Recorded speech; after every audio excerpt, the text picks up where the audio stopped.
Bonjour, aujourd'hui on va décortiquer ensemble une méthode super simple et efficace pour identifier les trois grands types d'isomères de constitution. C'est une compétence cruciale en labo qui peut vraiment tout changer dans une formulation. Allez, on plonge dedans. Voici notre feuille de route. On va commencer par un vrai mystère de laboratoire, puis on découvrira la règle d'or qui permet de le résoudre. Ensuite, on passera à une méthode concrète en 3 petites étapes. Après ça, on verra pourquoi tout ça est si important en cosmétique, et on terminera avec un aide-mémoire super pratique à garder sous la main. Tout commence donc par un de ces casse-têtes qu'on rencontre souvent en formulation. Imaginez un peu le scénario. On reçoit 2 ingrédients pour un nouveau gel après rasage. Du menthol et de l'isomenthol. Sur le papier, ils ont l'air d'être des jumeaux parfaits. Même formule chimique, même prix. Sauf qu'en pratique, il y en a un qui donne cette sensation de fraîcheur intense qu'on recherche, et l'autre qui ne fait absolument rien. Alors comment c'est possible? C'est ça le mystère qu'on va éclaircir. La réponse à cette énigme, en fait, elle tient en un seul mot, un concept clé en chimie. Et voilà la fameuse règle d'or, les isomères. Ce sont tout simplement des molécules qui partagent la même formule brute, disons la même liste d'ingrédients atomiques, mais dont l'architecture, l'agencement dans l'espace est différent. Et c'est là que tout se joue. Même formule, plus structure différente, égale propriétés différentes. C'est vraiment la phrase à retenir. Pour que ce soit bien clair, prenons un exemple ultra classique. Le butane et l'isobutane. Tous les deux ont la même formule, C4H10. Mais regardez bien leur structure. Le butane à gauche, c'est une chaîne toute droite, bien linéaire. L'isobutane à droite est tout ramassé sur lui-même, il est ramifié. Eh bien, cette petite différence de forme a un impact énorme. Le butane bout à moins 0,5 degrés, alors que l'isobutane bout bien plus bas, à moins 11,7 degrés. Pourquoi c'est simple? Les chaînes droites s'empilent mieux, créant des interactions plus fortes, et il faut plus d'énergie pour les séparer. Une autre façon de voir les choses, c'est d'imaginer un jeu de construction, des briques de Lego par exemple. Avec le même nombre de briques, on peut soit faire un long mur, soit une petite tour bien compacte. On a utilisé les mêmes pièces, mais on a créé des objets aux fonctions totalement différentes. C'est exactement ce qui se passe avec les atomes dans les molécules. Bon, la théorie, c'est bien beau, mais en pratique, au quotidien, comment on fait pour les identifier sans se tromper? Voyons ça tout de suite. Voici une méthode toute simple, en 3 étapes, qui marche à tous les coups. D'abord, on vérifie que les formules brutes sont bien identiques. C'est la base. Étape 2, on compare visuellement les dessins, les structures. Si elles sont différentes, bingo, on a des isomères. Et enfin, l'étape la plus importante, on va chercher à qualifier cette différence. C'est là que tout devient clair.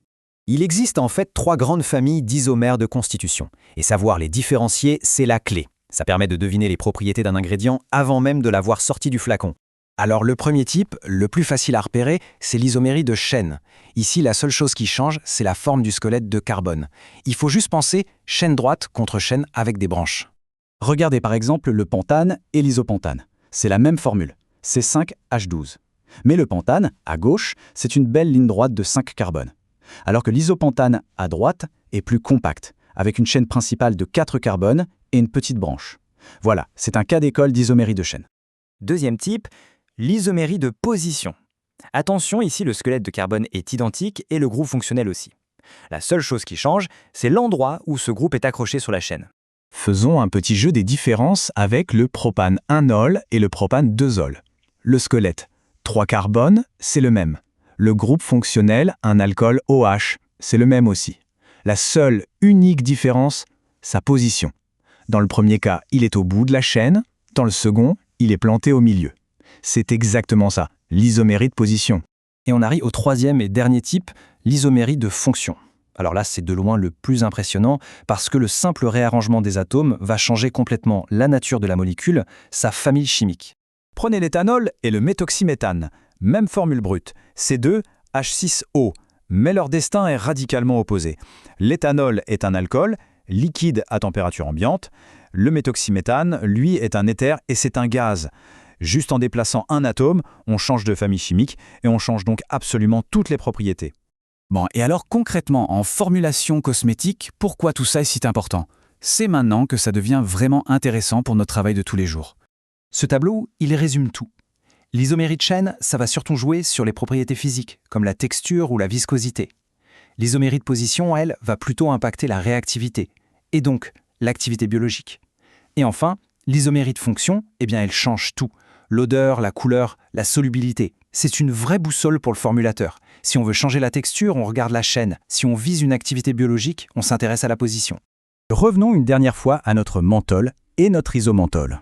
Pourquoi l'un marche et pas l'autre? La meilleure analogie, c'est celle de la clé et de la serrure. La structure 3D bien spécifique du menthol, c'est la clé parfaite.